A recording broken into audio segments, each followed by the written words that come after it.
भक्तों, सूर्य देव प्रकाश के रूप में सभी भक्तों को अपना आशीर्वाद प्रदान करते हैं। सूर्य देव ही एक ऐसे देवता हैं जो सदैव अपने भक्तों के कल्याण के लिए अपने प्रकाश के माध्यम से इस धरती लोक पर आते हैं। और यदि सूर्य देव को कोई भी भक्त प्रसन्न करता है तो उसकी हर मनोकामना स्वयं ही सूर्य देव पूर्ण करते हैं। यदि आपको अपने जीवन में किसी इच्छा को शीघ्र ही पाना है तो सबसे सरल उपाय है कि आप सूर्य देव को प्रसन्न कर दें। सूर्य देव को प्रसन्न करना बेहद ही आसान और सरल है।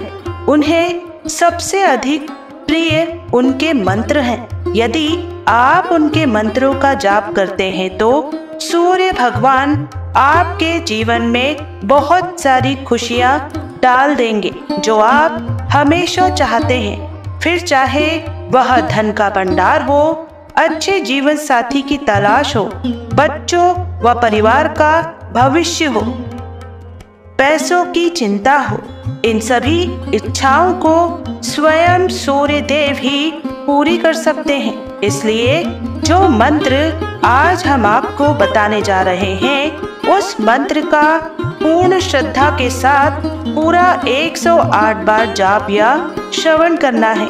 यह मंत्र सिद्ध होकर आपको हर प्रकार की खुशियां प्रदान करेगा। यदि आप इस मंत्र का जाप करने में असमर्थ हैं तो आप इस मंत्र को अपने मोबाइल फोन पर चलाकर पूरा 108 बार सुने। प्रिय भक्तों, यदि आप सूर्य देव का आशीर्वाद प्राप्त करना चाहते हैं तो हमारे इस वीडियो को दिल से एक लाइक जरूर करें और हमारे चैनल निधीश्वरम मंत्र को सब्सक्राइब करके कमेंट में जय सूर्यदेव अवश्य लिखें, जिससे सूर्यदेव के चरणों में आप सभी भक्तों की हाजिरी लग जाएगी और सूर्य देव प्रसन्न होकर आपको और आपके पूरे परिवार को अपना आशीर्वाद प्रदान करते रहेंगे। प्रिय भक्तों, मंत्र इस प्रकार है।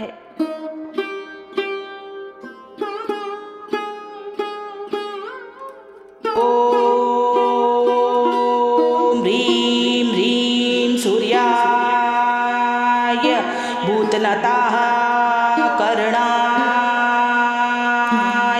नमः।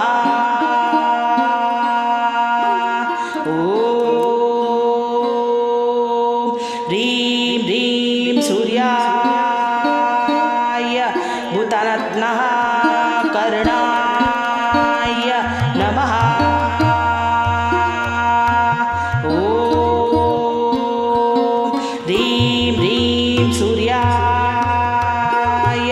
भूतनतः कर्णाय नमः। ओम ह्रीं ह्रीं सूर्याय भूतनतः कर्णाय नमः। ओम ह्रीं ह्रीं सूर्याय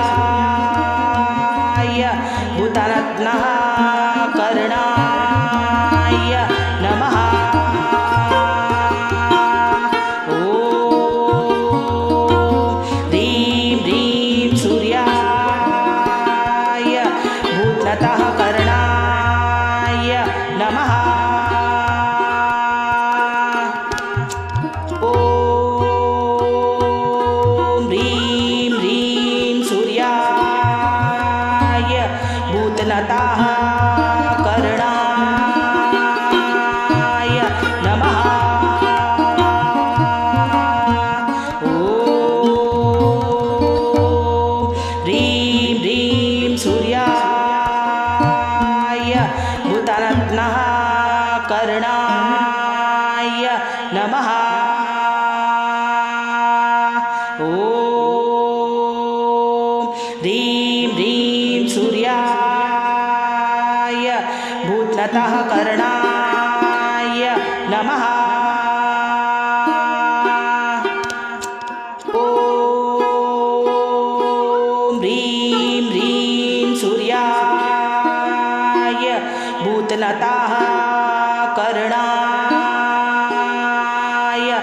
नमः। ॐ ह्रीं ह्रीं सूर्याय भूतरत्नः कर्णाय नमः। ॐ ह्रीं ह्रीं सूर्याय भूतनतः कर्णाय नमः। ॐ ह्रीं ह्रीं सूर्याय भूतनतः कर्णाय नमः। ॐ ह्रीं ह्रीं सूर्याय भूतरत्नः कर्णाय नमः। ॐ ह्रीं ह्रीं सूर्याय भूतनतः कर्णाय नमः। ॐ ह्रीं ह्रीं सूर्याय भूतनतः कर्णाय नमः। ॐ ह्रीं ह्रीं सूर्याय भूतरत्नः कर्णाय नमः। ॐ ह्रीं ह्रीं सूर्याय भूतनतः कर्णाय नमः। ॐ ह्रीं ह्रीं सूर्याय भूतनतः कर्णाय नमः। ॐ ह्रीं ह्रीं सूर्याय भूतरत्नः कर्णाय नमः। ॐ ह्रीं ह्रीं सूर्याय भूतनतः कर्णाय नमः। ॐ ह्रीं ह्रीं सूर्याय भूतनतः कर्णाय नमः। ॐ ह्रीं ह्रीं सूर्याय भूतरत्नः कर्णाय नमः। ॐ ह्रीं ह्रीं सूर्याय भूतनतः कर्णाय नमः। ॐ ह्रीं ह्रीं सूर्याय भूतनतः कर्णाय नमः। ॐ ह्रीं ह्रीं सूर्याय भूतरत्नः कर्णाय नमः। ॐ ह्रीं ह्रीं सूर्याय भूतनतः कर्णाय नमः। ॐ ह्रीं ह्रीं सूर्याय भूतनतः कर्णाय नमः। ॐ ह्रीं ह्रीं सूर्याय भूतरत्नः कर्णाय नमः।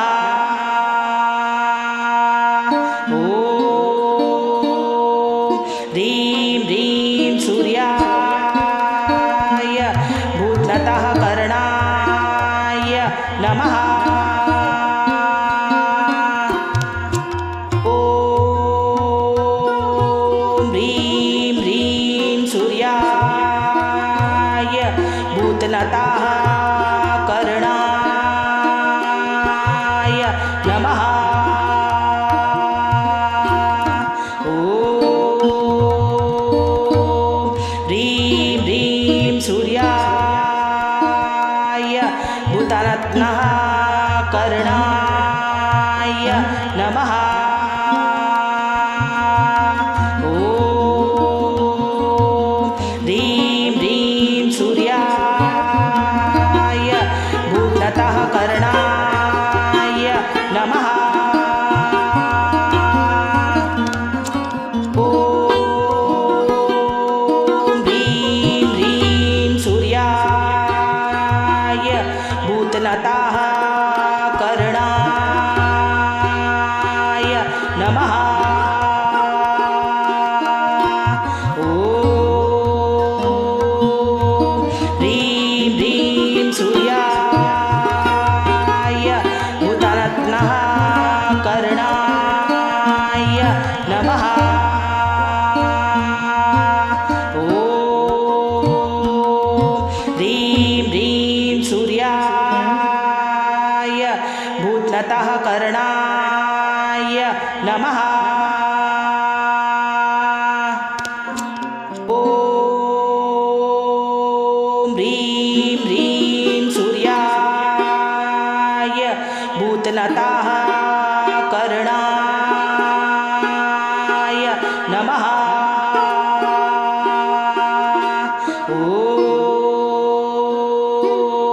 ह्रीं ह्रीं सूर्याय भूतरत्नः कर्णाय नमः। ॐ ह्रीं ह्रीं सूर्याय भूतनतः कर्णाय नमः। ॐ ह्रीं ह्रीं सूर्याय भूतनतः कर्णाय नमः। ॐ ह्रीं ह्रीं सूर्याय भूतरत्नः कर्णाय नमः। ॐ ह्रीं ह्रीं सूर्याय भूतनतः कर्णाय नमः। ॐ ह्रीं ह्रीं सूर्याय भूतनतः कर्णाय नमः। ॐ ह्रीं ह्रीं सूर्याय भूतरत्नः कर्णाय नमः। ॐ ह्रीं ह्रीं सूर्याय भूतनतः कर्णाय नमः। ॐ ह्रीं ह्रीं सूर्याय भूतनतः कर्णाय नमः। ॐ ह्रीं ह्रीं सूर्याय भूतरत्नः कर्णाय नमः। ॐ ह्रीं ह्रीं सूर्याय भूतनतः कर्णाय नमः। ॐ ह्रीं ह्रीं सूर्याय भूतनतः नमः। ॐ ह्रीं ह्रीं सूर्याय भूतरत्नः कर्णाय नमः। ॐ ह्रीं ह्रीं सूर्याय भूतनतः कर्णाय नमः। ॐ ह्रीं ह्रीं सूर्याय भूतनतः कर्णाय नमः। ॐ ह्रीं ह्रीं सूर्याय भूतरत्नः कर्णाय नमः। ॐ ह्रीं ह्रीं सूर्याय भूतनतः कर्णाय नमः। ॐ ह्रीं ह्रीं सूर्याय भूतनतः कर्णाय नमः। ॐ ह्रीं ह्रीं सूर्याय भूतरत्नः कर्णाय नमः। ॐ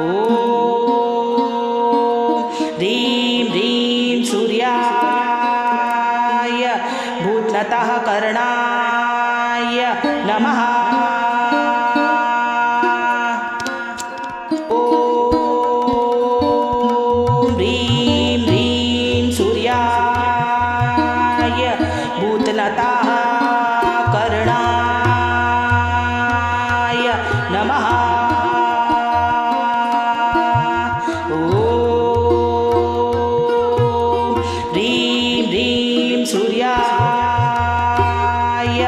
भूतरत्नः कर्णाय नमः।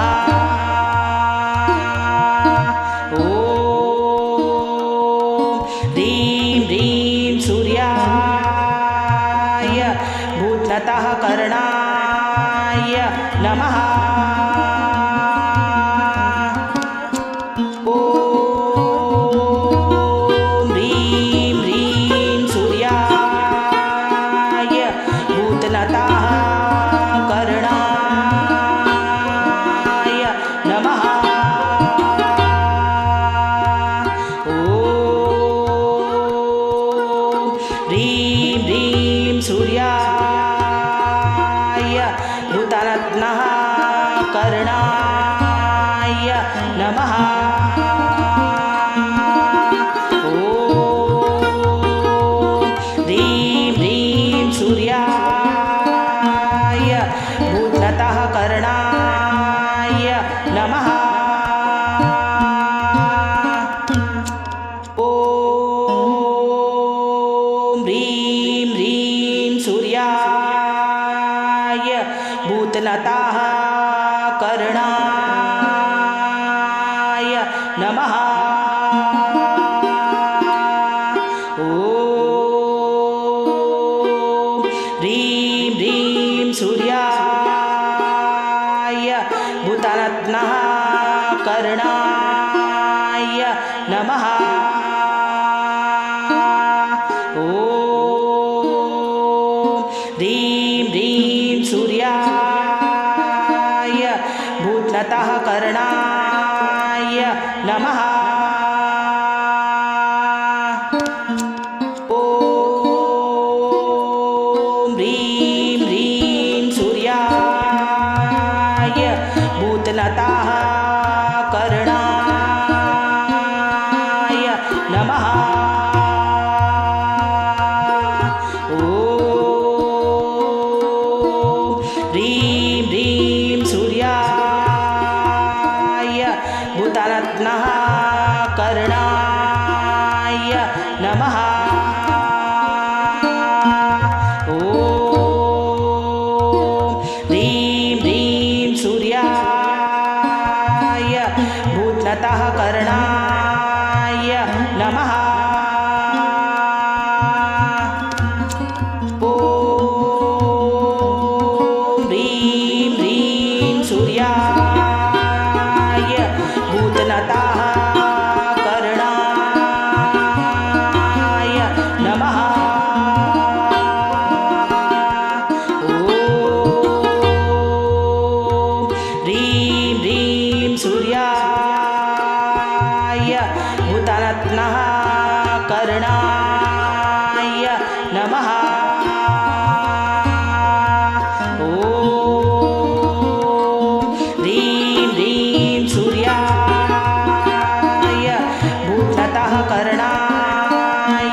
नमः। ॐ ह्रीं ह्रीं सूर्याय भूतरत्नः कर्णाय नमः। ॐ ह्रीं ह्रीं सूर्याय भूतनतः कर्णाय नमः। ॐ ह्रीं ह्रीं सूर्याय भूतनतः कर्णाय नमः। ॐ ह्रीं ह्रीं सूर्याय भूतरत्नः कर्णाय नमः। ॐ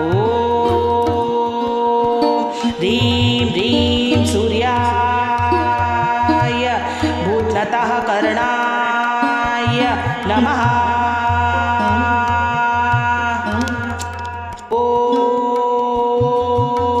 ह्रीं ह्रीं सूर्याय भूतनतः कर्णाय नमः। ॐ ह्रीं ह्रीं सूर्याय भूतरत्नः कर्णाय नमः। ॐ ह्रीं ह्रीं सूर्याय भूतनतः कर्णाय नमः। ॐ ह्रीं ह्रीं सूर्याय भूतनतः कर्णाय नमः। ॐ ह्रीं ह्रीं सूर्याय भूतरत्नः कर्णाय नमः। ॐ ह्रीं ह्रीं सूर्याय भूतनतः कर्णाय नमः। ॐ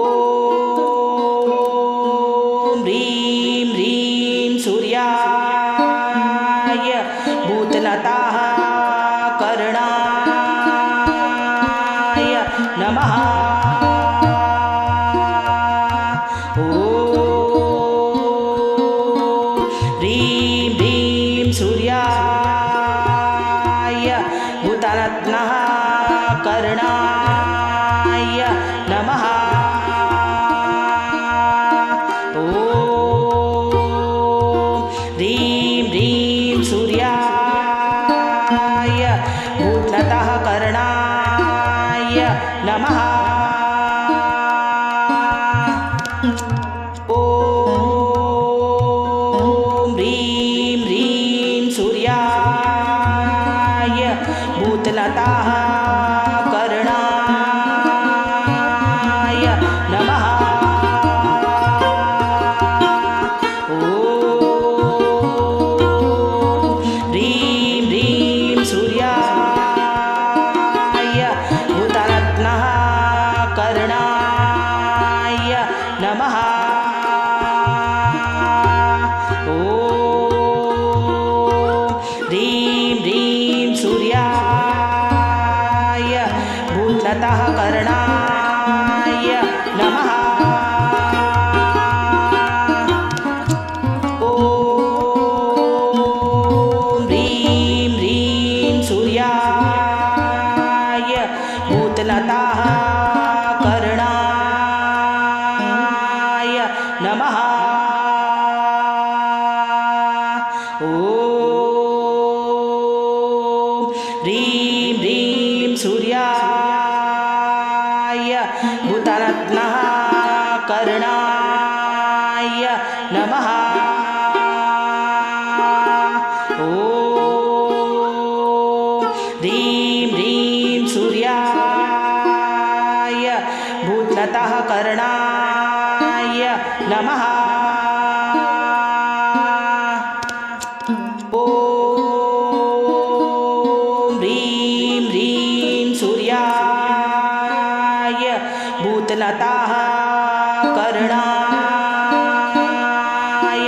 नमः। ॐ ह्रीं ह्रीं सूर्याय भूतरत्नः कर्णाय नमः। ॐ ह्रीं ह्रीं सूर्याय भूतनतः कर्णाय नमः। ॐ ह्रीं ह्रीं सूर्याय भूतनतः कर्णाय नमः। ॐ ह्रीं ह्रीं सूर्याय भूतरत्नः कर्णाय नमः। ॐ ह्रीं ह्रीं सूर्याय भूतनतः कर्णाय नमः। ॐ ह्रीं ह्रीं सूर्याय भूतनतः कर्णाय नमः। ॐ ह्रीं ह्रीं सूर्याय भूतरत्नः कर्णाय नमः। ॐ ह्रीं ह्रीं सूर्याय भूतनतः कर्णाय नमः। ॐ ह्रीं ह्रीं सूर्याय भूतनतः कर्णाय नमः। ॐ ह्रीं ह्रीं सूर्याय भूतरत्नः कर्णाय नमः। ॐ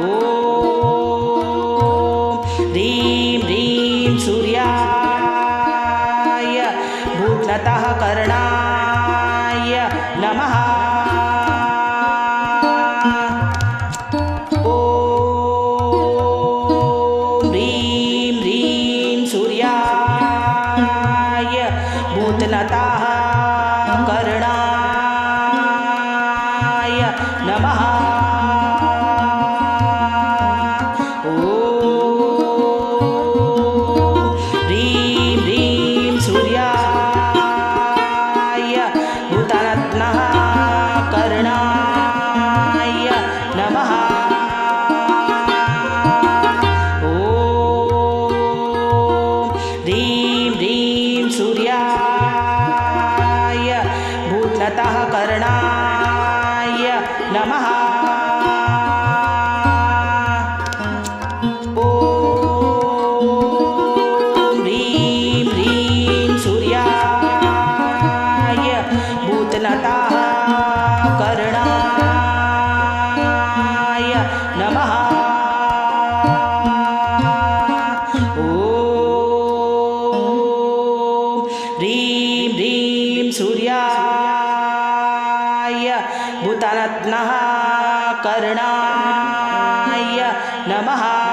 नमः।